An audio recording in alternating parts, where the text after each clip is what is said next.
Nous sommes en train de continuer de parler de la croix. Avant que je continue, je vais juste nous rappeler que faut pas avoir peur, faut pas compter le nombre de gens qui sont dans la salle pour dire que mais qu'est-ce qui se passe au juste. Alléluia. Amen. Ce qui se passe, c'est que la parole de Dieu est prêchée dans toute vérité. Alléluia. Amen. Si quelqu'un te pose la question de savoir mais qu'est-ce qui ne va pas, dis-lui tout simplement c'est parce que la parole de Jésus est prêchée avec vérité. Amen. Parce que si la parole on arrache, on n'enlève rien, on donne la parole telle qu'elle est, ça crée toujours des problèmes. Alléluia. Amen. Le miracle, j'avais dit, c'est bien. Parce que le miracle attire le monde. Alléluia. Amen. S'il y a le miracle, il y aura beaucoup de gens qui viendront. S'il y a des miracles, il y aura des gens qui vont acclamer. S'il y a des miracles, même les gens qui ne prient pas, ils viendront à l'église parce que là-bas, il y a des miracles. S'il y a des miracles, s'il n'y a pas culte, les gens sont mal à l'aise. S'ils entendent qu'aujourd'hui, il n'y aura pas culte, les gens se sentent mal à l'aise parce qu'ils savent que s'il y avait culte, il y aura des miracles. Alléluia. Preuve en est que ceux qui suivaient Jésus, lorsqu'ils suivaient Jésus, c'était à cause des miracles. Le jour où ils étaient partis chercher Jésus, ils ne l'ont pas trouvé. Jésus était de l'autre côté. Ils sont allés le chercher en lui disant, mais Seigneur, où étais-tu? Nous, on t'a cherché pendant toute la journée. Ton loukio, ton côté à Colombe, ton mondioté, ton kiti nzela, aux autres qui de côté à Matongue, ton koutioté, ton bini, ton côté nzela victoire, ton luki, ton mondioté. Nzoko bon mama qui n'a pas kotanjili. Yes, atali bangala wio. Na yebi. Bozolanda ngai, pona ba miracle. Lobi boliaki mapa. Yamonde bozolanda ngai, bolani ngai, pomo yebi ke bakoka batele makananzela ngai, bolani ngai, pomo yebi ke ba monaka te ba monaka, bolani ngai, pomo ba baraka te ba baraka, bolani ngai, pomo sidatique baza guéri, bolani ngai, parce que ba paralytique pomo kushi baza sekwa. Oui, yango bolandi ngai, mais problème na ngai ezate na seku saka bakoka, problème na ngai ezate na créer comme miracle, mais mon problème à moi, c'est de communiquer la vie, c'est d'annoncer le royaume des cieux, c'est d'accorder le royaume aux gens qui sont tout autour de moi. Et pour entrer dans le royaume, qu'est-ce que Jésus les a dit? Maintenant, ce n'est plus question de miracle, ce n'est plus question de mappa, ce n'est plus question que les paralytiques marchent. Mais maintenant, c'est question de manger ma chair et boire mon sang. Alléluia.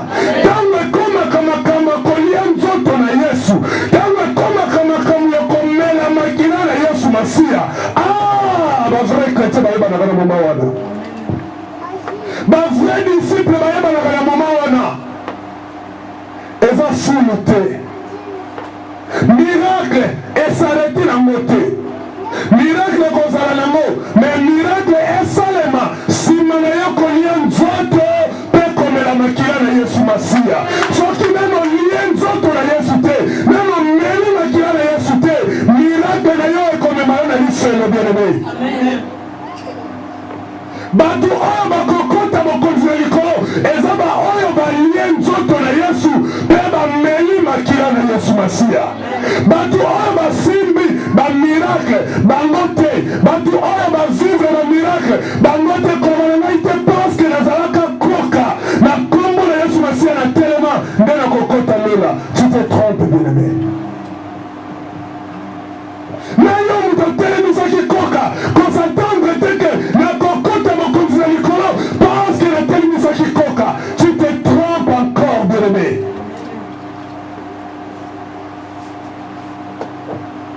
Le miracle pourrira, bien-aimé. Le miracle pourrira un jour. Le miracle. Na kati na yo olia Yesu te. Miracle. Na kati na yo mela makila na Yesu te. Attends-toi à l'enfer. il y a l'enfer qui t'attend. Nayo devons opérer miracle. Nayo oyo bazo opérer miracle kati nayo. Soki olien nzoto nayo sute, pe mbela makila nayo sute. Bien aimé, miracle nayo, ezo mema yo droit en enfer. Manger le corps et boire le sang de Jésus-Christ, c'est la croix que nous sommes en train de parler. Aujourd'hui, comme nous sommes dans ce thème de la croix, sachez que manger le sang de Jésus et boire, manger la chair de Jésus et boire le sang de Jésus-Christ, c'est ça la croix. C'est la coupe de douleur. On appelle juste, j'ai dit ça coupe de douleur, mais le vrai coupe de douleur, c'est ce que Jésus-Christ lui-même avait pris. Amen. Mais c'est le coupe maintenant que Jésus-Christ nous avait présenté. C'est celui-là que nous devons manger. C'est celui-là que nous devons boire. Nabala Yesu, nabala Yesu, nabala Yesu, namotema nanga, yepenzo bala Yesu. Ah, bien-aimé dans le Seigneur. Moto abala Yesu Masia, eza oya lia nzoto na Yesu Masia, pe andima komela makila na Yesu. Amen. Soki obala no Yesu te bien-aimé dans le Seigneur, laisse-moi te dire, yemba no kaka parce que yemba kako yemba, poza na mungongo malama ko yemba. Teya no kaka parce que oyebi Bible na Genèse, tina Apocalypse. Qui t'a dit que ceux qui connaissent la Bible de Genèse jusqu'à l'Apocalypse, eux tous entreront dans le royaume des cieux. Connaître la parole, bien-aimé dans le Seigneur. Tu peux connaître tous les versets. Tu peux mémoriser tous les versets de la Bible dans ta tête. Tu prêches vraiment avec précision. Mais si tu n'as jamais mangé Jésus et boire son sang, bien-aimé dans le Seigneur, attends-toi à l'enfer. Ce que les gens disent, c'est que les gens enfer. Mais on a déjà pour repasser au jour où on est ma propre pour qu'on ait bien enfer. Alléluia. Mais la moutou a lié Yesu. Mais amener ma kila na Yesu Masia. Puisqu'on va marcher, puisqu'on va tambola na nzoto na Yesu kati na yo. On mera ma kila, on zala mo kati na yo bien aimé dans le Seigneur. Gouane ma kila na Yesu. Ils ont repassé l'amba na yo. Et l'amba na kendo. Oyo kolata mo korowana. Ato kufi. Bazipio mabele. Moko rakamwa lelo. Parce que matinda lelo. Bazipio na sa mabele. Moto azo bima na sa mabele. Bible lobi azo bima na robe ya ya santash. Auti na sa mabele. Auti na sa mabele. Metango azo bima Bible lobi na biso. Akosekwa na nzoto ya nkembo. Asi alati robe na ya pembe. Mabele eza incapable ya kotacher robe wana. Mabele wa bazipi na cimetière na yo. Eza incapable ya kotacher robe oyo komatana molola. Ah, bien-aimé dans le Seigneur. Toluka tolia nzoto na Kristo. Totombela makila na Yesu Masia. Mokolo wana Yesu tama kolia. Tosekwa. Tamu tokosekwa bien-aimé dans le Seigneur. Et l'amba oyo tokolata. Et vous avez sans tâche. Mérite. Tout se prépare aujourd'hui. Tu veux le royaume des cieux. Tout doit se préparer aujourd'hui. Sur le chemin de la croix. Nous avons dit ici, la croix, les deux aspects, parce qu'on a déjà beaucoup parlé, les deux aspects de la croix que nous avons dit. Nous avons dit que l'aspect numéro 1, c'est l'aspect physique. Physiquement, bien aimé dans le Seigneur, tu dois souffrir. Physiquement, toi qui as accepté de suivre Jésus, toi qui as accepté de porter la croix, tu dois accepter la souffrance. Les gens vont t'abandonner. Tu dois accepter que les gens t'abandonnent. Amen. Les disciples de Jésus, ces jours-là, ils ont laissé Jésus seul sur la croix. Même celui qui était vaillant, qui disait, Christ, moi je serai avec toi. bakosimba yo te lobaki bamboma nanu ngai yo mpenza bakosimba yo te na ekulusu amonana te. Alléluia. Mwasi obetelaka tolo, mobali obetelaka tolo, pasteur obetelaka tolo, liboso na ekulusu bien-aimé dans le Seigneur akomonana te okosouffrir seul. Pasteur, tu m'as abandonné. Le pasteur peut être abandonné, bien-aimé. Mais il y a quelqu'un qui n'abandonne pas. C'est Jésus-Christ de Nazareth. C'est Jésus-Christ de Nazareth. C'est lui qui a Jésus-Christ de Nazareth à la vie, bien-aimé dans le Seigneur. Et penza liwa kushinzambe liwa moko ya pasi ibomba semble comme anio kwa miboye bien-aimé nzambe anini yango anini okufa na pasi nzambe anini okufa na boye nzambe anini okufa na souffrance wana po mokolo yoko sekwa obima na ye na bana nkembo amen po mokolo na lisekwa yo obima na ye na bana nkembo bien-aimé ekulusu mutu na mutu aza na dimension ekulusu na ye ekulusu na nga ekokani te na ya mama Jivine, ekokani te na ya papa Georges, ekulusu ya papa Georges ekokani te na ya frère Glody, ekulusu ya frère Glody ekokani te na ya Sarah. Koloba te ka biso mama moko tata moko seke ekulusu na biso ekokana rien mama Angèle mama moko tata moko wana ezalaki makambo biologique na makambo molimo ya pas question de mama moko tata moko eza makambo ya Yesu Masiya pe moto na moto na grandeur to kilo ya ekulusu na ye. Kotrisha mutu te oyo oyebi ekulusu na ye ndenge eza te. Kotrisha mutu te parce que oyebi te kilo ya lisumu na ya ekulusu na ye eza ndenge nini. Ekulusu ezota la qualité ya mutu na relation ya mutu na Nzambe.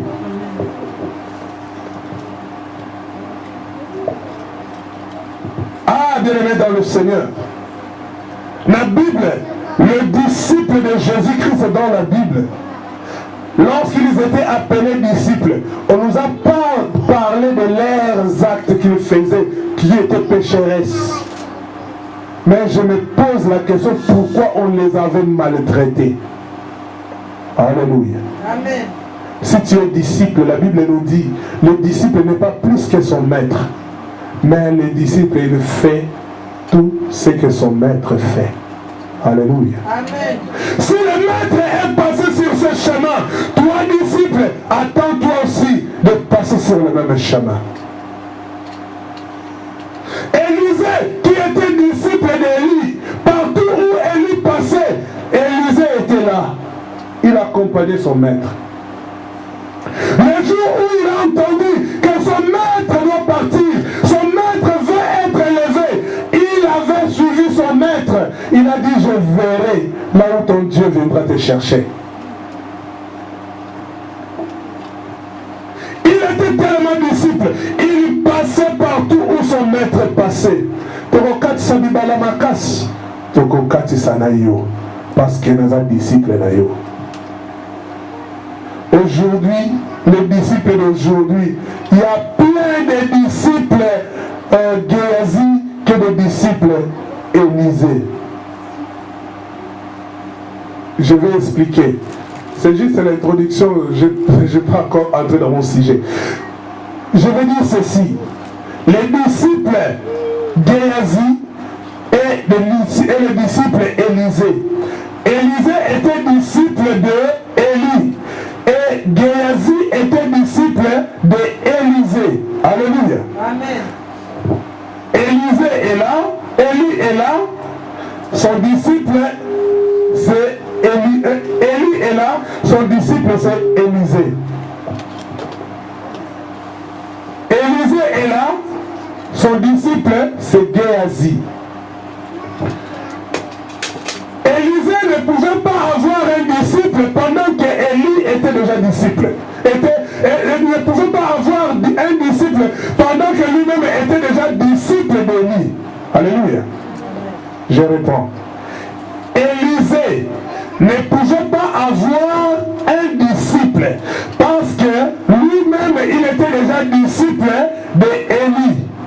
Amen.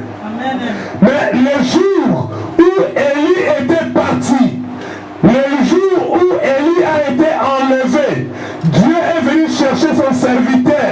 Il est parti. Élie n'a pas de cimetière ici sur la terre. Il a été enlevé.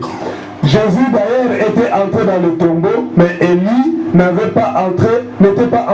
n'était pas passé par la mort. Son histoire, Dieu le sait, il le gère quelque part. Amen. Par rapport à ce qu'il n'est pas passé par la mort. Parce que nous tous, nous sommes appelés de passer par la mort. Amen. Mais pendant qu'il était, Élie était parti, lorsque Dieu a enlevé Élie, lorsque Dieu est parti avec Élie, Élisée maintenant est resté. Il est resté avec le manteau d'Élie. L'onction qui était à Élie, l'onction là est descendue sur Élisée. Élisée maintenant devait continuer la mission qu'avait Élie. Alléluia. Parce que le maître est parti, maintenant c'est le disciple qui doit continuer avec la mission. Le disciple a pris maintenant le bateau de commande. Élisée maintenant lui-même est devenu maintenant visionnaire, lui-même est devenu maintenant maître. Maintenant il avait besoin aussi d'un disciple. Alléluia. Et c'est par là qu'il a pris Géasi comme son disciple. Mais Élisée suivait Élie. Mais arrivé le temps de Géasi, Géasi ne suivait pas ce que Élisée faisait. Alléluia. C'est pour cela que je dis, il y a des disciples Élisée et il y a aussi des disciples Géasi. Les disciples Géasi, ils sont comme les disciples de Jésus-Christ. Ils ont suivi Jésus jusqu'au bout. Alléluia. Après Jésus, lorsque Jésus est monté, Jésus est parti, et ils ont continué la mission que Jésus-Christ leur avait accordée, la mission de Jésus. C'est les disciples qui ont continué de le faire. Pareil, c'est ce que nous sommes en train de faire aujourd'hui. Et pour Élisée, il était là, il marchait avec Dieu, il faisait la volonté de Dieu, mais son disciple ne suivait pas les pas de son maître. Géasi n'avait pas suivi les pas de son maître, bien qu'il était disciple. Et qu'est-ce qui s'était passé? Le jour où Élisée était parti, le jour où Élisée était mort, parce que lui il est passé quand même par la mort, le jour où Élisée était mort, la Bible nous dit, avant d'arriver à la mort, je ne vais pas parler d'ailleurs de la mort parce que je ne voulais pas parler de sa mort. Pendant qu'il marchait, un jour, il y avait quelqu'un qui était un lépreux, qui avait la lèpre. La Bible l'appelle du nom de Naaman. Naaman qui avait la lèpre. La lèpre, c'est une maladie contagieuse, une maladie de peau. C'est une maladie contagieuse. Il était un chef dans son pays. Il avait des gardes du corps. Aujourd'hui, on peut l'appeler comme un chef d'état-major, général en plus. Il était un chef de l'armée. Mais qu'est-ce qu'il a fait? On lui a dit que Élisée pouvait le guérir de la lèpre. Il est allé auprès d'Élisée. Il a apporté des présents pour donner, comme pour payer en quelque sorte. Arrivé là-bas, Élisée lui dit, je n'ai pas besoin de tout ce que tu dis. Je n'ai pas besoin de tout ce que tu m'as amené.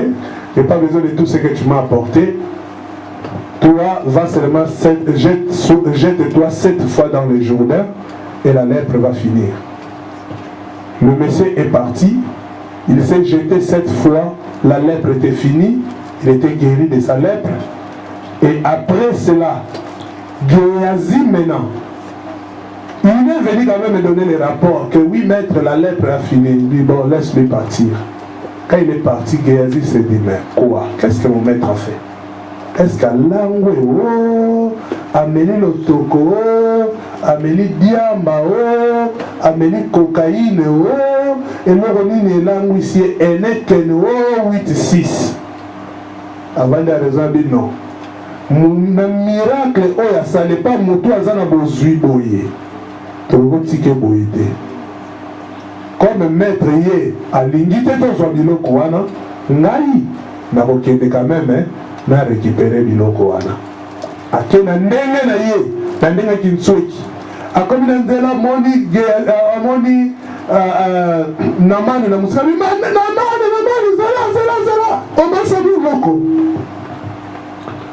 namani atelemi nini abi kasi maître kuna lobi obosani baofrande oyo yaki nango abi bon yana baki na tika mais comme aza nango besoin zwa quand même azwi bozwi oyo bayelaki Élysée azwi yango akomisi yango ya ye à cause ya kozwa bozwi wana oyo ye azwaki tangu makambo wana nzambe arevene yango serviteur na ye Élysée abi tala mwana na ye ta mambo asali moto oyo olobi bozwa biloko na ye te ye alandi yaki kozwa biloko wana Élysée ayebisi ye tala omonika ndenge nga osali bongo nga nazwaka manto oyo ezalaki double portion oyo ezalaki double onction ya Eli mais yali autour na yo eloko ozomérite eza lèpre oyo ezalaki epai ya Namani automatiquement état oyo Namani azalaki nango ya lèpre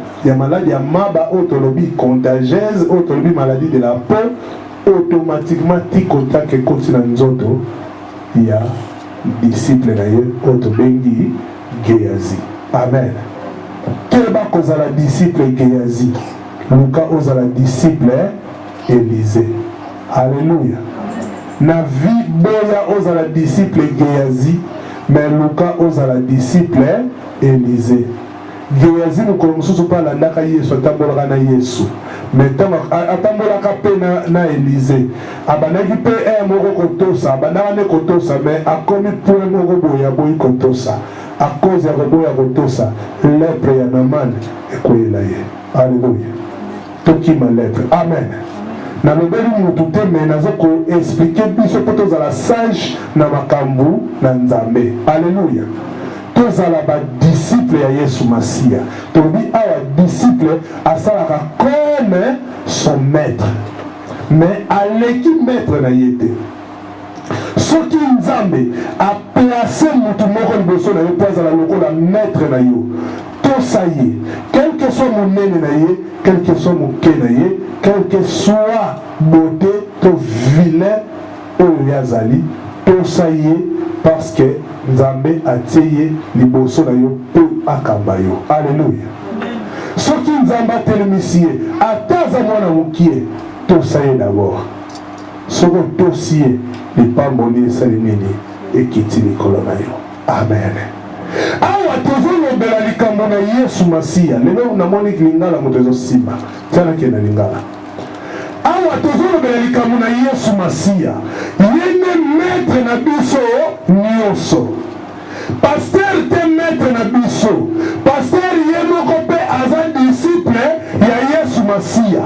Alléluia. Yesu nde mutu alingi totambola lokola ye. Yesu nde mutu alingi tolanda bapa oyo ye bisika ya leka. Parmi banzela oyo Yesu Masia leka awa bazoteya biso bazoyebisa biso makambo na ekulusu. Yesu amemaki ekulusu kosatendre te ozala mwana na Nzambe to kosatendre te omibenga disciple ya Yesu Masia aussi longtemps omeni ekulusu te. Soki omeni ekulusu na Yesu te disipola na yo eza ya ndambu. Oza disciple kaka ya kolanda ebisika kenda kosalela bamiracle. Oza disciple kaka ya kolanda ebisika kenda koteya.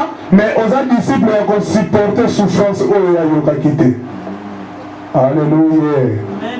Alléluia. Na lola bien-aimé dans le Seigneur. Ba couronne eza ndenge moko te biso nyonso. Mutu na mutu aza dimension ya couronne na ye par rapport ya ekulusu ye amemaki par rapport ya ndenge amemelaki ekulusu. Komema ekulusu ya kokoka te ozwi ekulusu oyo ekulusu yo ozobenda ngo boye. Na memi na ekulusu ya Yesu na ndima kaka te. Yesu amemelaka ngo boye te bien aimé tika na micro oyo.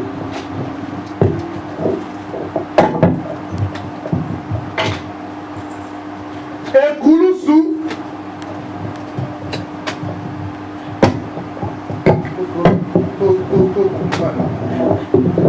Alléluia. Amen. Ekulusu Yesu amemaka ekulusu ya kobenda te. Oh Golgotha ekulusu kilo te. Oyo koyoka kilo te. Komema ekulusu na ndenge na yo te bien aimé dans le Seigneur. Mutu na mutu amema ekulusu na ndenge na ye te. Mais modèle ya komemela ekulusu Yesu mutu alakisi biso yango. Yesu pa mema ekulusu te pe koma nzete na ye po asa puye nango soka alinga kweya. Comme ça nzete wana simba parce que makolo lembi to mokolo lembi te. Ekulusu oyo Yesu amema Bible etalisi biso. Balobi Bible elobi na biso ekulusu bamema ngo na mapeka. Bamema ekulusu na mapeka bien aimé soko mema ekulusu na yo na mapeka. Parti te ekweya na mabele. Alléluia. Kotalisa biso ekulusu ya filme te. Ya filme te oyo ezalike omemi parti mosusu ezobendana nango na mabele te. Yesu amema yango bongo te. Yesu amema yango mobimba nango na mapeka na ye. Alléluia. Disciples de Jésus, nous devons porter la croix sur nos épaules, sur notre épaule. Ce que Paul est à droite ennemi, ballon là-dedans, l'église à l'épaule à gauche. Alléluia. Bisika oyo yoko ya kolembela ekulusu bien-aimé, tango mosusu bisika nde Yesu Masiya koyela. Siko kuti oyo so lembisaki, oso deposaki ekulusu. Sor na yo kozala nini? Alléluia. Alléluia. Bien-aimé, malamu kutu tikala yebisa ya lokomoko na mukolo Yesu akoya akokuta batu nyonso te basi bakomaki deja na Golgotha. Bien-aimé, okomprendre ngai te. Nalobi boye mukolo Yesu akoya akokuta badisiple nyonso te basi bakomi Golgotha te. Ezala badisiple mosusu Yesu akoya kokuta babanika na kotombola ekulusu sikoyo. Alléluia. Babanile kotombola ekulusu bamosusu Yesu akokuta bango basi bakotaki na chemin ya Golgotha basi babandi komata ngomba ya Golgotha. Bamosusu Yesu akokuta bango basi bakomaki na Golgotha. Bamosusu Yesu akokuta bango basi babaki bango na ekulusu menabi bakufi te. Bamosusu Yesu akokuta bango basi babaki bango pe basi bakufi. Alléluia. Cela ne veut pas dire que kaka ba oyo bakokufa bango nde kaka batu bakomona bokonzi ya likolo. Non. Je vais nous dire ceci. Mutu oyo asi azwi engagement azwa ekulusu kaka atia na lipeka. Une fois kaka ekulusu esi emati na lipeka, Yesu azosonde le cœur et le rein. Yesu azotala nde mitema, azotala oyo batu bazomona te, batu bakoma mais nini yatie kaka kotia na lipeka. Abeti kutota 5 pate ndenge nini ya kotilola batu baloba na bango parce que on est un jugement ya batu. Mais jugement ya Nzambe, problème na Nzambe eza nini? Bamona yo ke ekulusu esi ekomi na mapeka. Ya yo ekulusu ekomi na bizo nini bien-aimé? Okomi wapi na ekulusu na yo? Ekulusu soki esi emati na nzoto ya mutu, esi emati na lipeka ya mutu. La Bible nous dit, l'Éternel Dieu sonde le cœur et le rein. Azotala nanu initiative wana, azotala intention ya mutu. Eloko nini mutu alingi, eloko nini mutu alingi asala. Posa mutu wana eza nini? Est-ce que azala posa amema ekulusu to azali na posa komeba ekulusu te? Soka tala bi azala posa amema ekulusu a comprendre. Alléluia. Moyibi a comprendre ndenge ekulusu. A komi na ekulusu na comprendre que fallait na mema ekulusu. Yesu atali intention ya mutu wana. Alléluia. Atala kiteke opesa mabonza wapi. Atala kiteke ofuta dime wapi. Atala kiteke obani kokende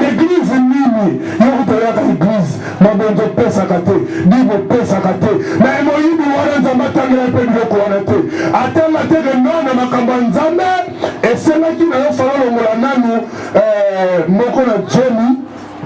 Là c'est un de deux. Après avoir coupé sa dîme, on peut si action de grâce, c'est pas passer la mine au pesate. Après, au baki si mbonga ba offrande, au pesakate. Attendez la kera biloko wana te. Problème ya Yesu Masiya zakini ni atali kata motema mutu wana be. Bien kazalaki ne moyibi. Bato mokina banoko mone moyibi. Menzoka na kata motema na ye azalaki na makanisi ya malamu. Posa na ye ezalaki nde asepelisa ngai. Nzoka kati na ye akomponaki ke ngai azalaki na ngai innocent. Nzoka kati na ye akomponaki ke makambo bandeki kosala eza mabe. Fale nde atika. Amitikeli te sikoyo alingi akufa. Bon comme à comprendre na dernière minute kombo na ye ekomama quand même. Moto aliboso na kokota na ye na kokende kolakisa preuve pa tata ke mosala na kende kosala bafrui ya ngovu. Haleluya. Frui ya liboso oyo Yesu akenda kolakisa pa nzambe ezalaki frui oyo abukaki na ekulusu. Non, mutu oyo asi amemi ekulusu asi akoti na nzela ya oyo ezokende vers Golgota. Soki Yesu Masiya azongi lelo ma tala kutia na kata nzela wana Yesu akotala bi asi abeti trajet azomeme kulusu na destination na ye penza eza Golgota mpo babaka ye akosala nini abiyaka mon serviteur. Alléluia. Okokota mokonza likolo parce que Yesu atali abi asi akotaki na engagement wana.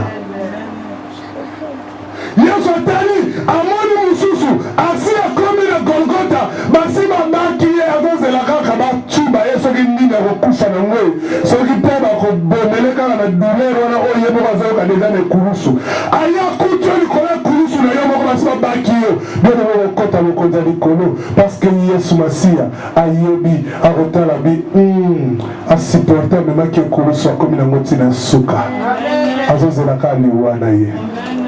Mutu oyo pe Yesu okolokuta ke basi babomi ye nzambe ye moko mutu abomi ye parce que akomi na suka siko mpo akota na nkembo mutu wana pe akokota bokonza likolo yango na lobi dimension ya couronne eza différent.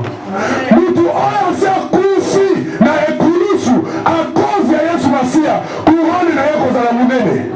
Mutu oyo akufi na nzela na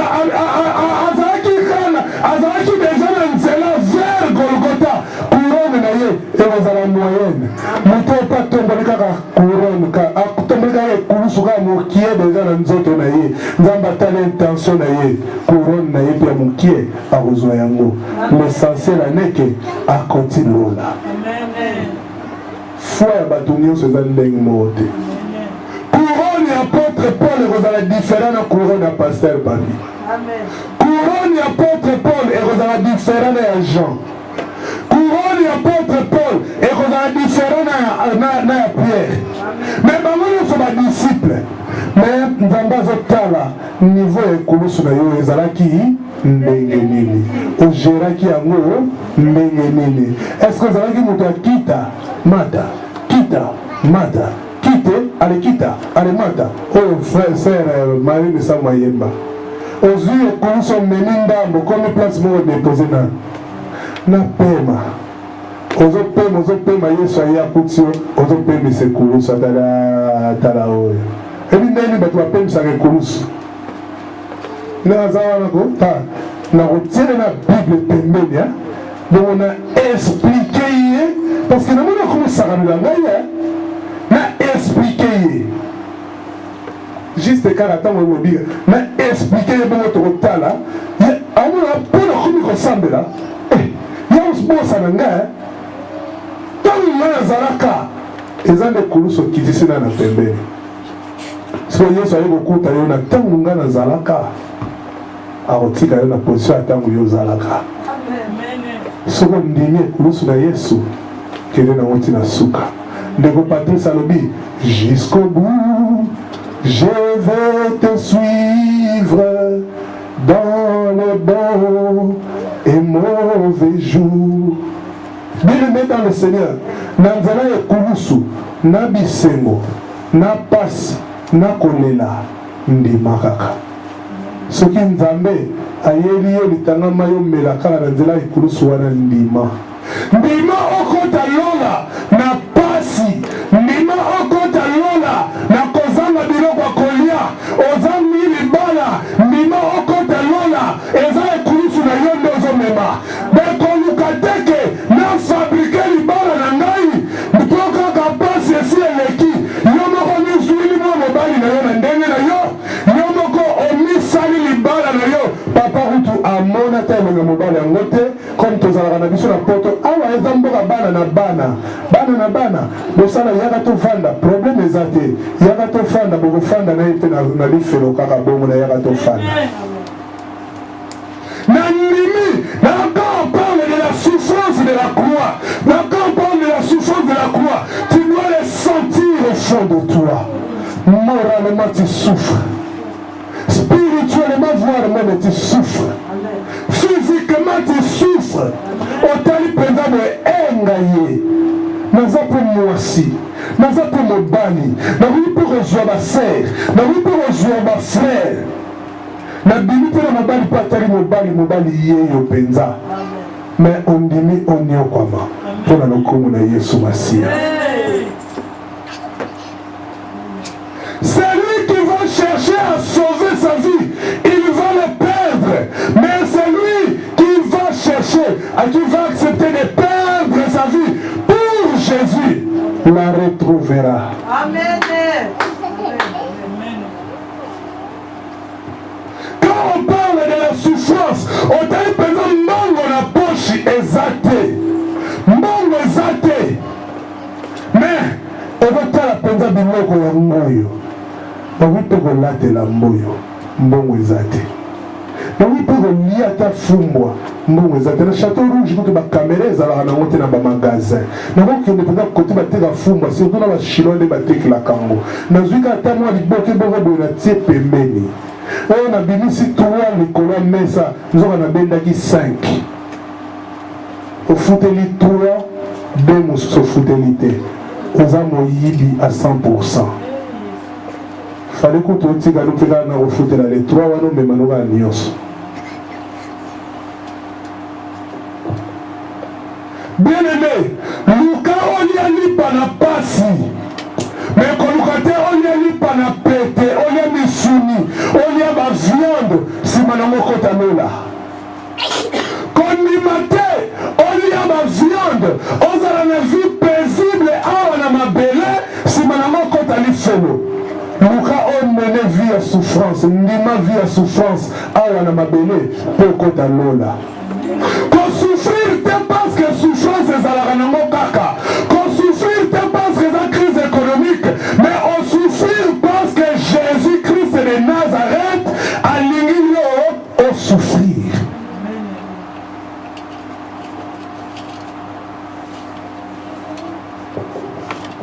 Les gens basali na nzambe, ba préféré ba kota ba franc-maçonnerie, ba préféré ba kota maïkari, ba préféré ba kota na ba sciences occultes. Pour la nuit, parce que l'église va m'patia basili. Pour la nuit, parce que l'église va m'abondezo pesa maté. Pour la nuit, parce que l'église va na m'patia belé, na l'église va na bâtiment mounene. Atake ko simba kisi. Et à qu'on fortifie, et à qu'on renforce nos salanaïs. Bien-aimés dans le Seigneur, Jésus-Christ a combien de serviteurs de l'iniquité. Amen.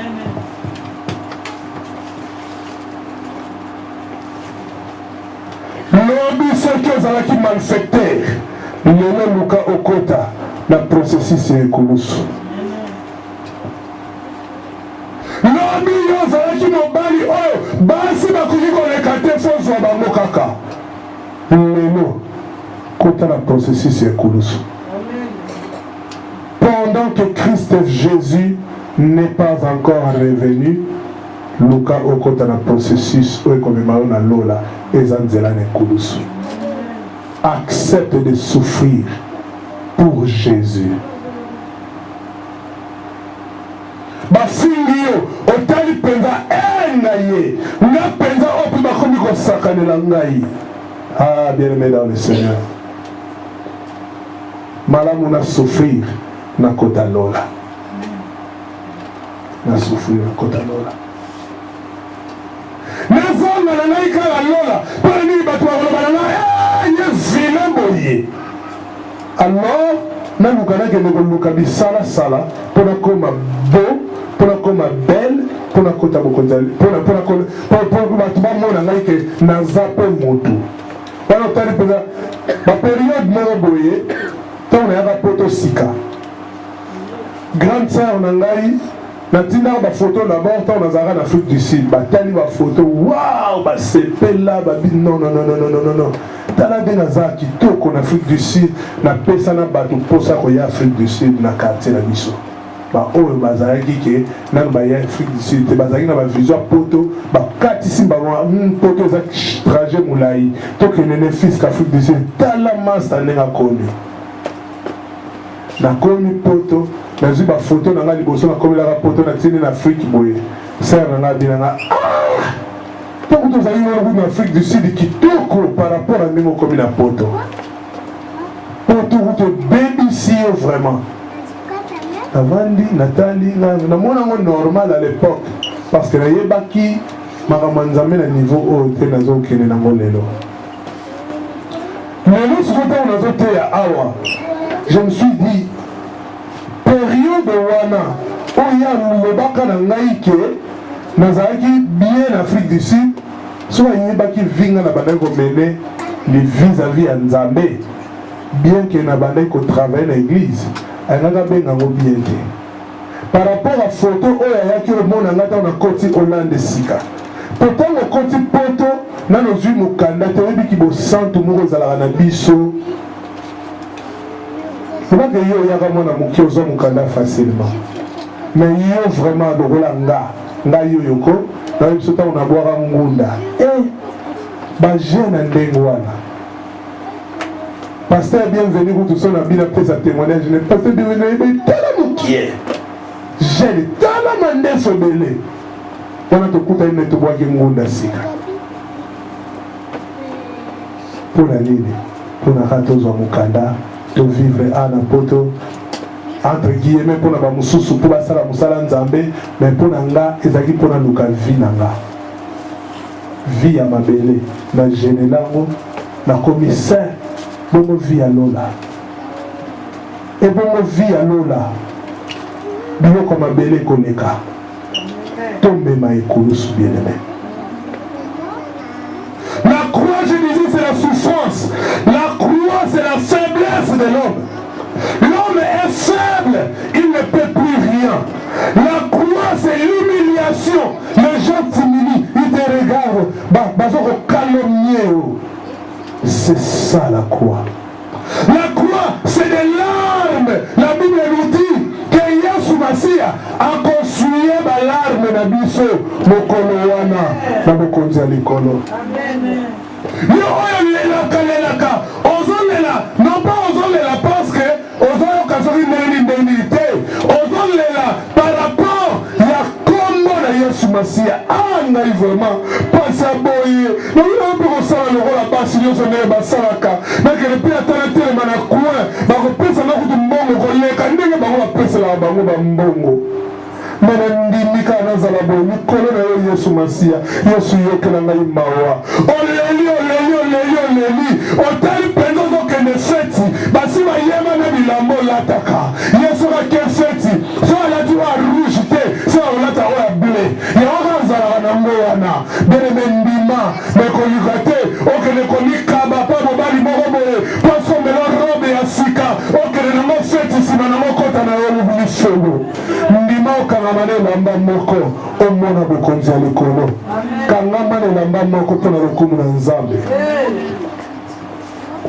posa ya nzoto ekamola yo na Nzambe te posa ya nzoto ezangisa yo lola te oh bien-aimé dans le Seigneur à cause ya ekobo ozondima na yo mpenza okota na lifelo nasala nanga ekobo me nakende nanga lifelo sanctification boyano kaka kosala ekobo nzela ya lola efungwameli yo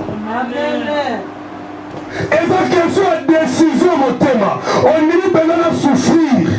Pas si, pour ça, il y a un coquené. N'a côté quand d'autres. Mais on dit que nous avons quoi, pour combattre Yesu Masia et Kumama, nous avons côté Lola.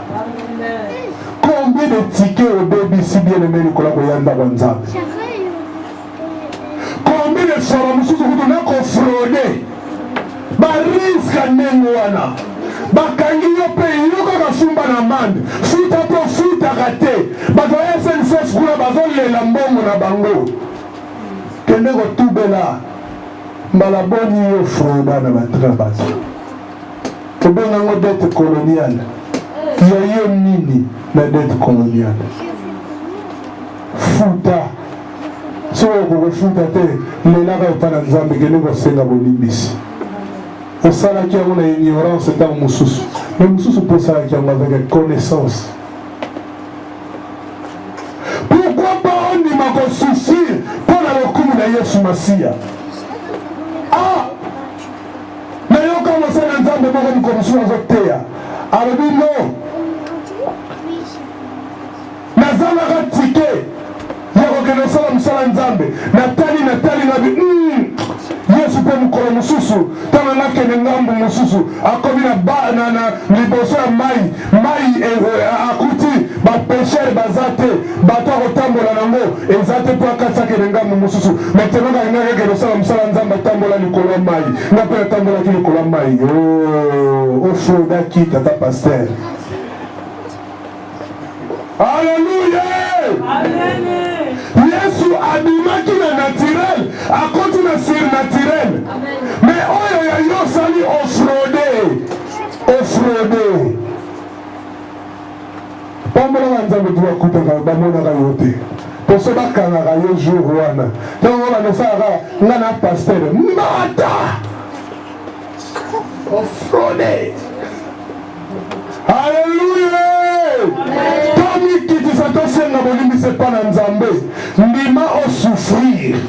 Lia lipa na yo na pasi. Pokota bokonza likolo.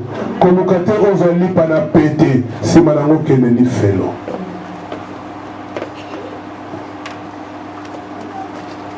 Sima na yo kondima ko souffrir. Sima na yo kondima ko souffrir. Gloire ezozela yo.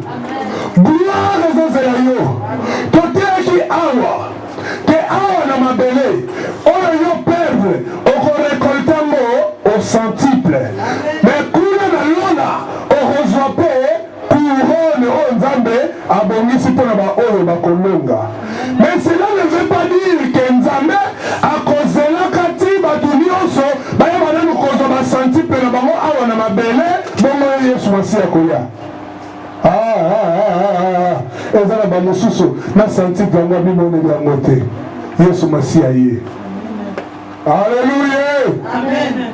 Obandi koloma ba professeur yango ba pasteur ba pesa ponanga ekokisa makana ngote. Bien aimé, eza problème ya prophétie ou pas prophétie te. Prophétie oya solo eza ke Yesu Masia aye ayoko kamata église na ye. Prophétie na ye ko empêcher Yesu tazonga. Yesu olobaki okomemanga bamboka ebele. Yesu olobaki okotambwisa ngai kende kotakola sango malamu bakoka bakotelema na nzela na ngai baveugle bakomona. Yesu nazomona ngo te. Yesu ngonga ekoki. Yesu ngonga ekoki kaka ere ozoba ngonga ekoki mpo banda kokende kotelemisa bakoka ngonga mpe ekoki Yesu aye. So oyebisa Yesu kokosaki nga akosaki te. Alléluia. Akosaki te. Mais problème ezalaki nini? Ye pe mission na ye pe ngonga ekoki. Ezate ya tosa oya yo atika nanu oya ye bona zela nanu. Siko lelo kozela ya nga ya tour na nga. Frère Glody pa ko pe azela oya ye. Alléluia. Maman Mireille pa kozela abi non na bala nanu tango na ozali bala nzambe pardon ko ya nanu te. Yesu ye na ye. Siko osala nini? Nani bala na roende sewa peleki. Mama mira bongo tukozela na silisa. Alléluia. Amen. Nona eleki. Amen. Total à Ésaïe 53. La personne qui a joué, mais on n'avait pas lu. Nous avons 12 petits versets. Ésaïe 53.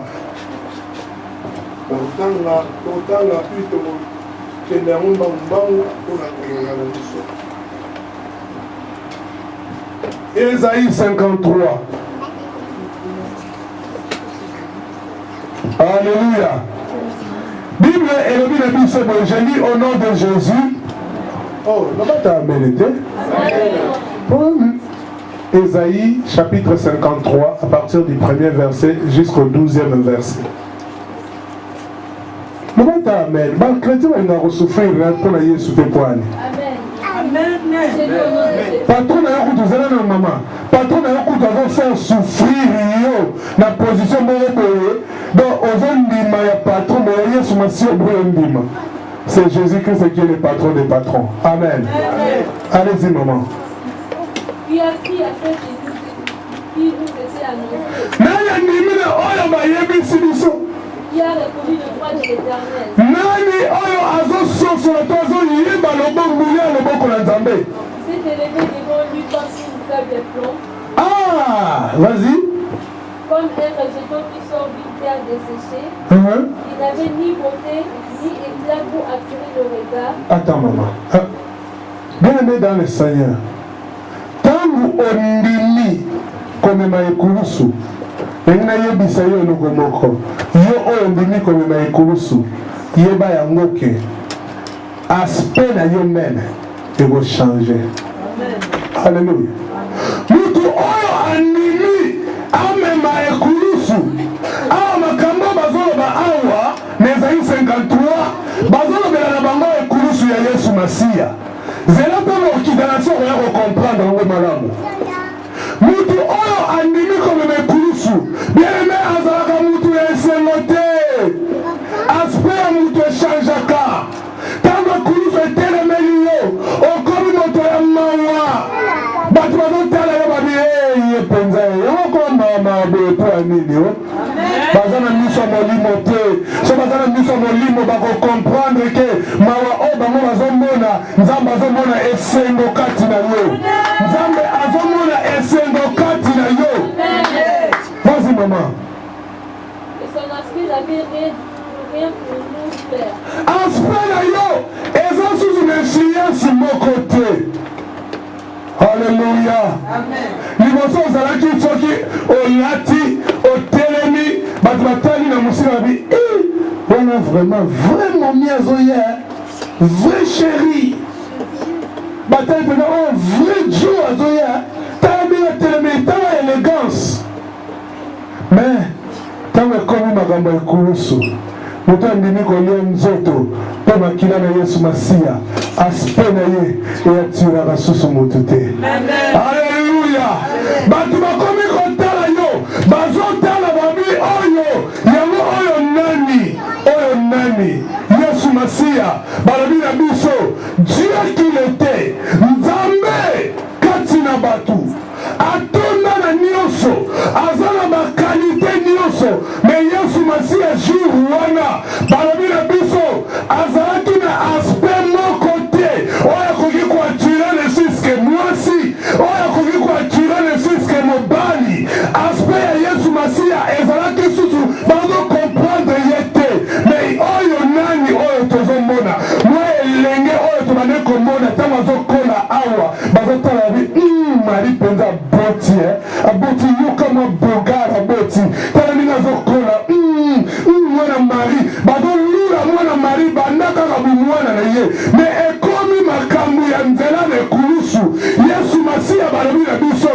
aspect eza lisusu te elongi ya Yesu Masiya ekomi ya mawa Yesu akomi kolela bien aimé dans le Seigneur Bible elobi na biso Yesu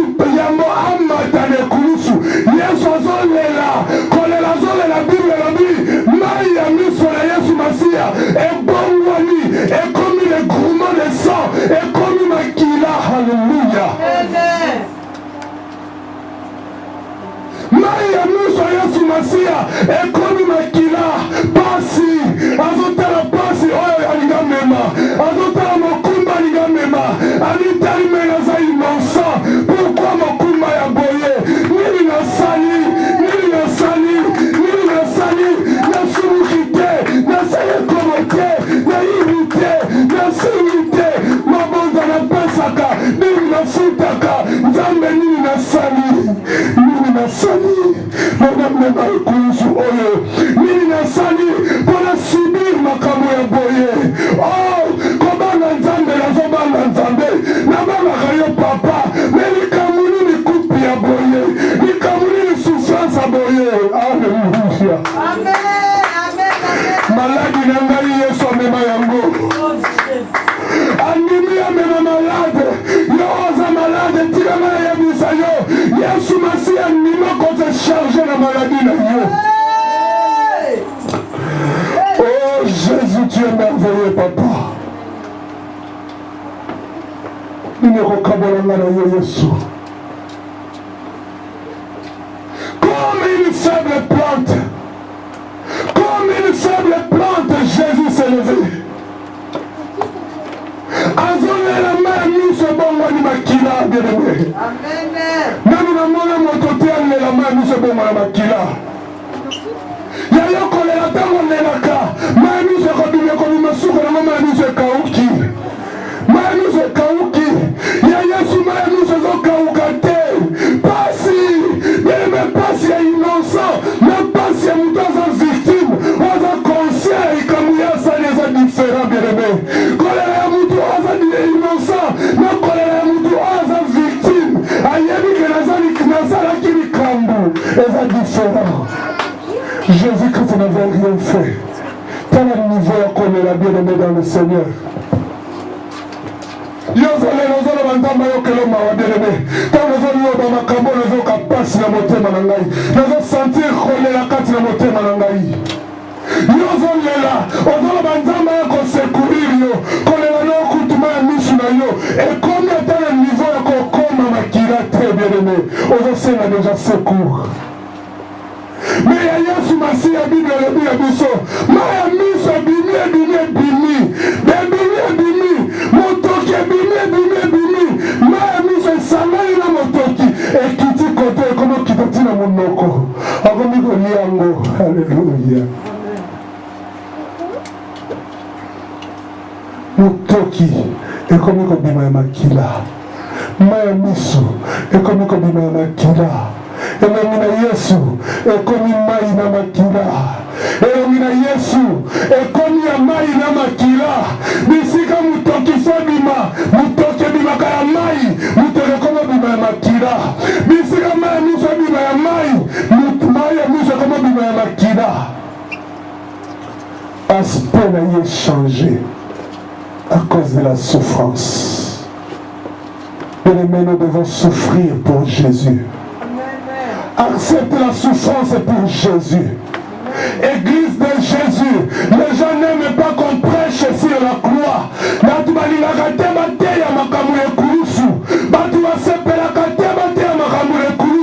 Mais laisse-moi te dire, Amen. Avance maman. Faute de temps, il faut que les mbangos. Homme de douleur et habitué à la souffrance. Semblable à celui dont on détourne le visage. Nous l'avons dédaigné, nous n'avons fait de lui aucun cas. Cependant, ce sont nos souffrances qu'il a portées. Zalawana maman. Batu batali Yesu, bazomona ye tina te, oza susu tina te. Bien meta mondimi omema ekulusu, okokoma na mama moko zanga tina. Batu bazoyeba susu tina na yo te. Bazotala yango oyo nani mutu aliboma to mutu normal. Oza pondimi omema ekulusu ya Yesu Masia.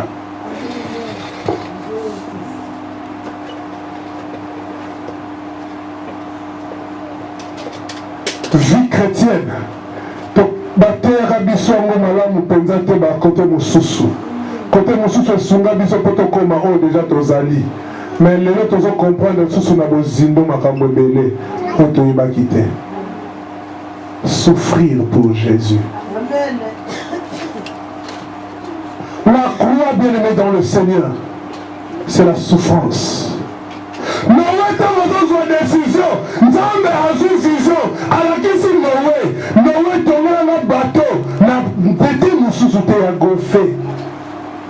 Bien-aimé, il y a des monde. Nzambe a une décision, nous allons permettre de te sur l'arche de Noé. Tous tes enseignements sur l'arche de Noé. Bateau à Noé, Nzambe a fait une vision et pas à Noé. Bien aimé dans le Seigneur, bateau à Noé, babi. Il y a un Noé, liboma oh nini. Il y a un Nzambe, Nzambe, biso Nzambe, la biso te. Ebele ya bafabrika ya babato baza awa na mboka oyo Nzambe aponi bango tayane ho ponaka yo Noé yo boniko Noé boni Noé olingo lakisa biso nini ebele ya bato oyo bavanda na mboka oyo na mokili oyo bayini kosala bato te yo nde Noé olingo lakisa biso bato boniko Noé olakisa biso nini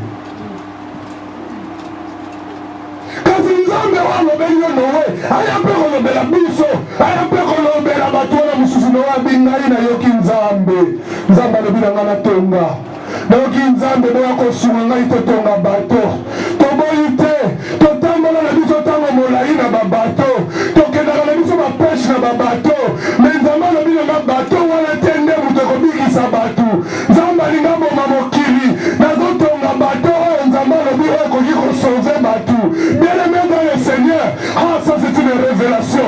Oteya na yo maloba na Nzambe oyoka na yo maloba na Nzambe ezalaka mabe te ezalaka parole de Dieu mais ekomi moment ya salut ekomi moment oyo Yesu Masihi azoya kozwa libota alakisi modele moko ya bato oyo ezosalaka bato wana soki etongami bato bakokota bakobika bien-aimé kota na bato obika kota na bato kota bien-aimé kota na processus oyo ya kotonga bato oyo soki otongi bato bien-aimé okobika oyoka na yo babato otonga na yo babato okota na yo na babato gloire soit rendue à Dieu osumukaka te osalaka no masumu te osalaka no mabe te me bato oyo ekokotisa mbala Nzambe aponaka yango na ntango ya suka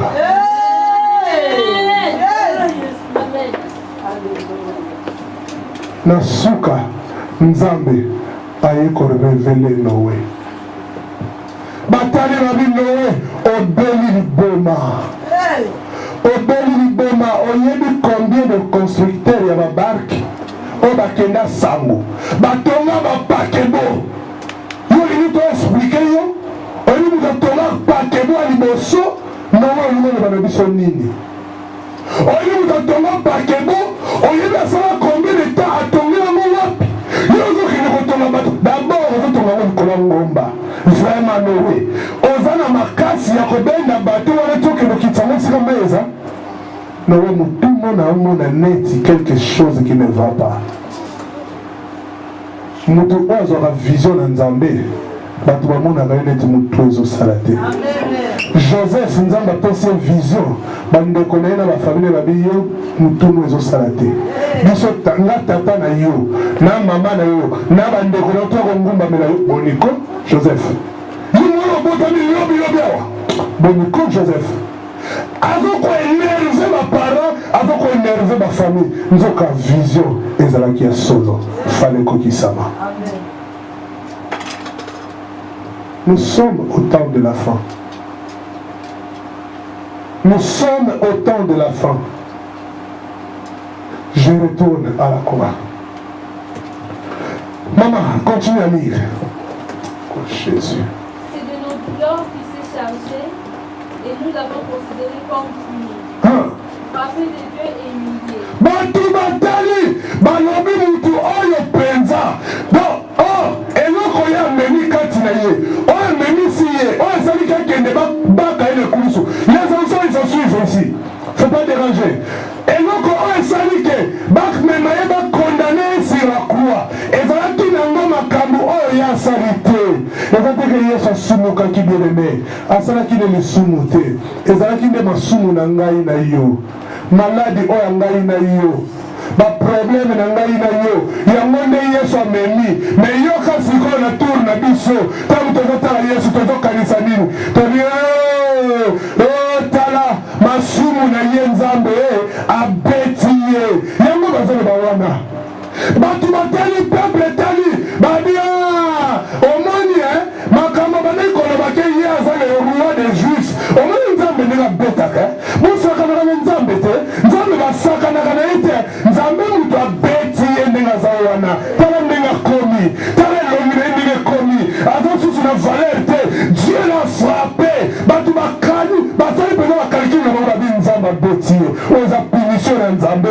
moto akoki jamais kokoma na niveau oyo moto jamais kokoma na niveau oyo Yesu oyo non makambo asalaki parce mokolo mosusu boyebi akotaka na temple akenda panza biloko bato bapigeon bato ekenda yokanti Nzambe atala mpenza monango normal oyo kalikili ya bato eza ndenge moko te na ya Nzambe bato balobi eske bomonango normal mokolo wana ye mpenza kota na église oyebi surtout mama na mbwani kutu donc ye mpenza tellement atekaka bapigeon ntango Yesu ayekaka sopi kaka bru bapigeon nyonso bakenda Jésus asalaka mwa baechange na bamone ntango atie bobu bamiyibi bazwa na bambongo nyonso ntango esopanaki wana Jésus asala perte moko jour wana ya kosakana te yokanti Nzambe mpena sepeleki na makambo wana Alléluia. Bazui conclusion babia Nzambe abeti ye mabe na ye Nzambe abeti ye Nzambe afuti ye ta yebisa moninga oyo aza pembeni na yo kojuge nga nanu te yebisa ye kojuge nga nanu te yebisa ye kojuge nga nanu te kojuge nga nanu te Nzambe nde moto azosala Nzambe nde moto azosala bien-aimé dans le Seigneur Nzambe nde nanu moto azosala ntango Nzambe akosilisa kosala bokomona forme Nzambe akopesa ngai la prédication de la croix c'est la folie pour les Juifs. Bible le dit la prédication de la croix c'est la folie pour la bapagano ba Nzambe te Matthieu ekulusu eza tellement na ndenge nango oyo esalaka ke na koteya yango soki bandi oteya yango eluka baproblème bitumba epai parce que kuna ozodévoiler le secret du royaume batali mwana bato balobi kaka ye mpenza Nzambe abeti ye mama continue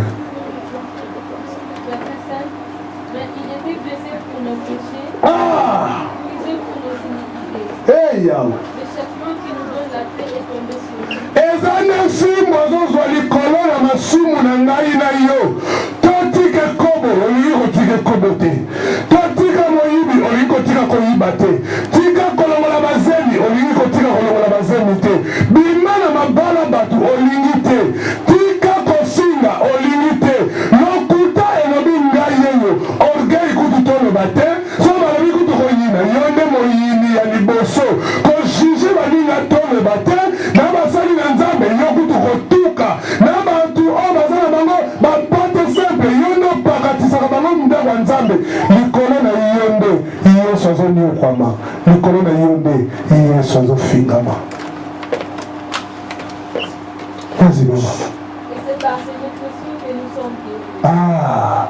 ntango babaki ye balobi bayama pota wana nde yango nde esali ngai na yo tozwa lobiko bien-aimé dans le Seigneur nalobaka eloko moko bien-aimé nazomelaka phrase oyo mingi ke soki omoni moto alali pongi koseka ye te oyebi te ndoto nini azolota ntango mosusu azolotela yo ndoto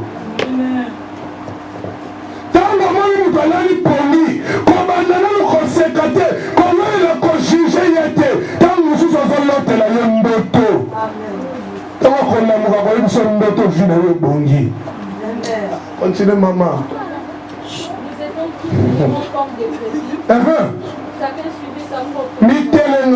Vas-y maman.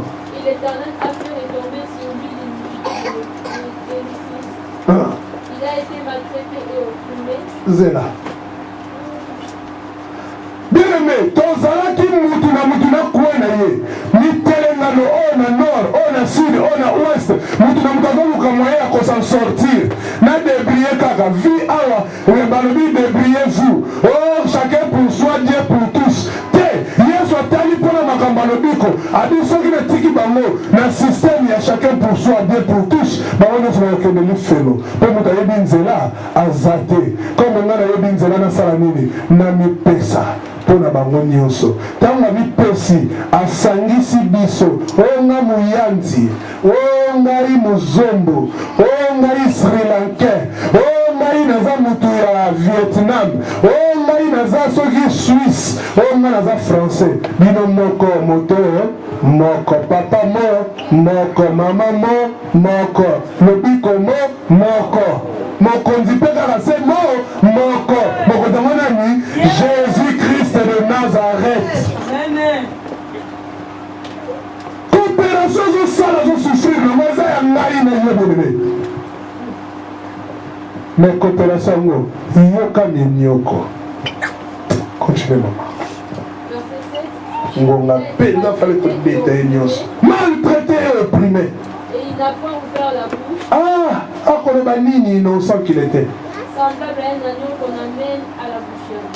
Lokola nyama oyo bazokende nango na boucherie. Donc soki ntaba basi bakangi déjà bazokende na boucherie veut dire humaine. Soki ntaba yeba yango ke boucherie kuna nde ezalaka le final ya makambo na bango nde jour wana ntaba ntango ayebika ntango ayebisi kaka ke lelo kokende boucherie ntaba kosaute obi ntaba asotaka lopango te mais jour wana ntaba alingaka saute bakende okatanga kingo bomanga te na masasi ça va encore mais ya kokata ki nozo sentir kiek yango nde yesu ayoka silisango bango arrive Bobby lui mettre devant ceux qui l'attend qui n'a pas ouvert la bouche. Voilà, c'est là. Bien aimé, afimali monoko te ayoki penza ke asentir penza yebi penza sikoyo dossier nyonso asi ayebi yango asi ayebi ke nde naza wana nazokende nanga konyokoma na makambo oyo nasali te mais na ndimi advienne que pourra mpo bango babika yesu oza malamu. Merci mpo nalobi koyela ngai nkolo. Merci parce qu'on supporte pas si nangai. Bien aimé dans le Seigneur, t'as la fièvre ndenge salaka. Sikoyo ya Yesu Masia bakotisi na fièvre. Na kati ya nzoto ya mutu moko. Malaria na nzoto ya mutu moko. Sida na nzoto ya mutu moko. Hypertension na nzoto ya Yesu Masia. Hypotension na nzoto ya Yesu Masia. Bakiste na nzoto ya Yesu Masia. Myome na nzoto ya Yesu Masia. Cancer na nzoto ya Yesu Masia. Tangela koma maladi oyo yebi wana. Na nzoto ya Yesu Masia. Tangela maladi wana. Bien-aimé, hémorroïde na nzoto ya Yesu Masia. Tanga koma malade. Alzheimer na komba Yesu na nzoto ya Yesu Masia nani? Diabète diabète na nzoto ya Yesu Masia. Liboma na nzoto ya Yesu Masia. Bien-aimé, tango zotanga maladi wana ezokota na nzoto ya Yesu Masia. Tanga maladi wana. Tanga amoni pulmonaire na nzoto ya Yesu Masia. Cancer. Na nzoto ya Yesu Masia cancer. Mutu pasi na nzoto ya Yesu Masia. Parkinson na nzoto ya Yesu Masia. Bare na nzoto ya Yesu Masia. Maladi neza nini bien-aimé? Tension na nzoto ya Yesu Masia. Douleur de dos na nzoto ya Yesu Masia. Cardiaque na nzoto ya Yesu Masia.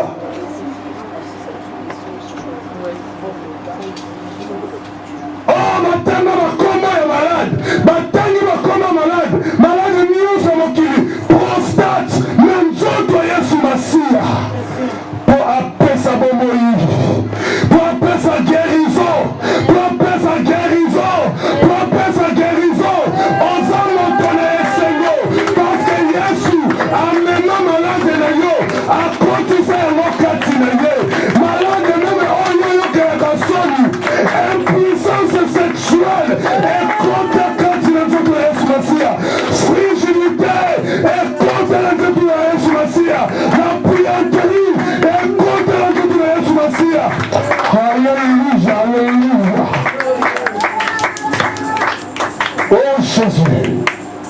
appendicite na nzoto Yesu Masiya. Tango azwi yango akamatani na kotika place wana vide te. Bisika malade ezalaki azwi akotisi guérison. A remplacer guérison. A remplacer guérison. A remplacer guérison. A remplacer guérison. Au nom de Jésus.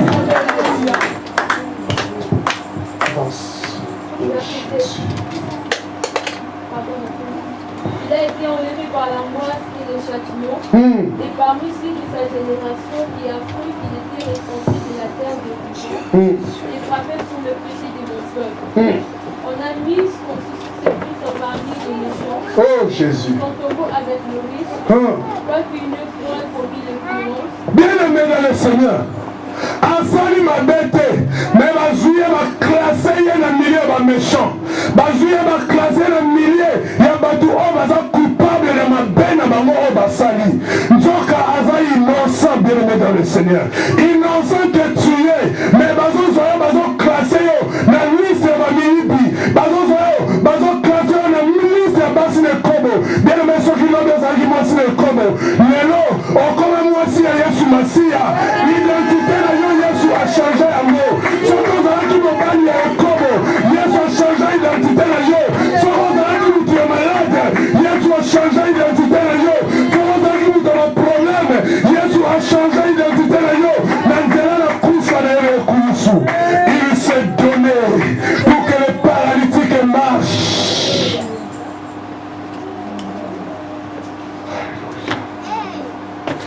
Avance. Oh Jésus. Il a plu à l'Éternel de le briser par la souffrance. Yoka. Et c'est pénible Nzambe yemoko que ayema ko briser ye na nzela ya souffrance. Yoka yo oboya ka brisement. Yoka yo oboya ka souffrance. Nzambe alobi, Biblia alobi na biso Esaïe alobi que et c'est pénible Nzambe yemoko Nzambe a c'est pénible a briser moi na ye, a briser Jésus-Christ de Nazareth. Oh, par le canal de la souffrance. Nous avons confessé malédiction de la vie. Nous avons confessé souffrance de la vie. Mais c'est Jésus-Christ de Nazareth qui veut que nous passions sur ce chemin. Souffrance qui va continuer la yoté. Souffrance qui va continuer la yoté. Mais souffrance Yesu Masiya permettre pour l'engaïnaïo. Pour tous à la bande naïe. Alléluia.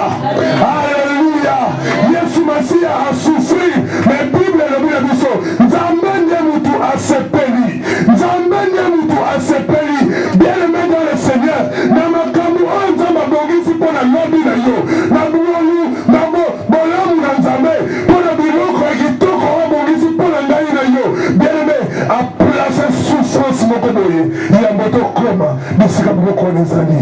La souffrance ekokozala lokola kiti, ekokozala bakiti na nzela na yo, bien-aimé, oza awa, bonjour, eza kuna na ngambu wana, Nzambe a permettre obstacle ezala na nzela, ezosenga na ngai na yo, obanda komata bakiti wana, obanda komata na souffrance nyonso, tango komata, odepase na ngambu, oyo eza résurrection, na ngambu oyo eza ya gloire, na ngambu oyo bandi kobuka, na ngambu oyo bandi korekipere, na ngambu oyo Nzambe abandi kopangusa prizoni na miso na yo, na ngambu oyo Nzambe azolokola souffrance, na ngambu oyo Nzambe apesi yo gloire, oyo Nzambe apesi yo couronne. Il faut que tu passes par la souffrance. Après avoir livré sa vie en tant que péché, après avoir livré sa vie pour le sacrifice, vas-y. Il verra une prospérité et prolongera ses jours. Et l'œuvre de l'Éternel prospérera entre ses mains. Alléluia. Il y aura une souffrance. Il y aura un Nzambe à placer souffrance en nzela na yo. Tango nini yango, yebaka yango ke nkembo na yo ebani sima ya souffrance wana. Yebaka yango ke kombo na Nzambe ekotangama na nzela na yo sima ya souffrance wana. Bapagani bakondima ke il y a un Dieu qui existe. Parce que ceux qui te tani mwasi wa ndenge azalaka, na ndenge akomi lelo boye, Nzambe azwa lokumu. Soki totali mutu oyo tobakaki lekulusu, totali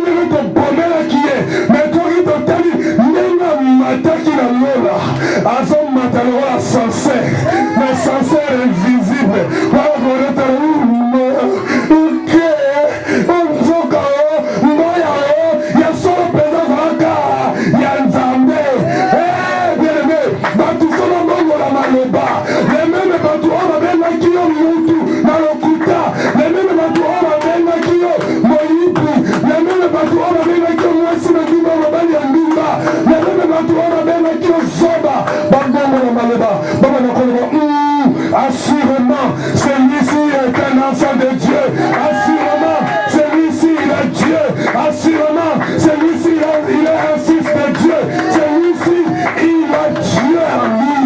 Alléluia.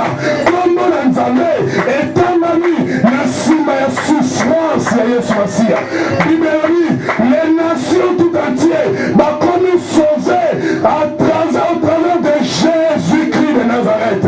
Mais Jésus-Christ, pour accompagner le niveau, il fallait qu'il passe par la souffrance. Il fallait qu'il passe sur le chemin de la souffrance. La souffrance va t'amener dans la gloire. La souffrance va nous amener dans la gloire.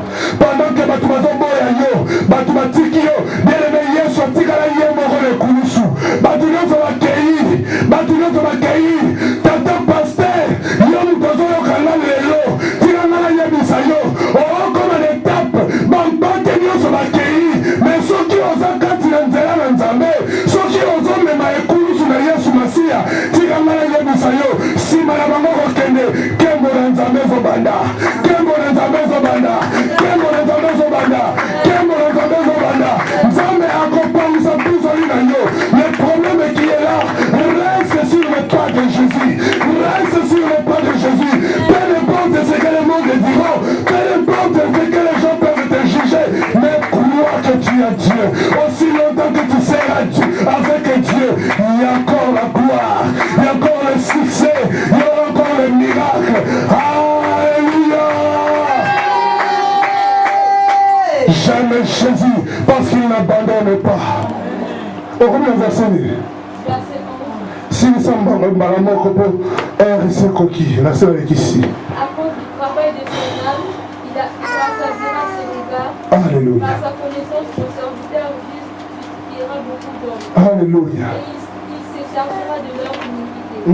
C'est pourquoi je lui donnerai sa part avec les grands. Alléluia. Amen.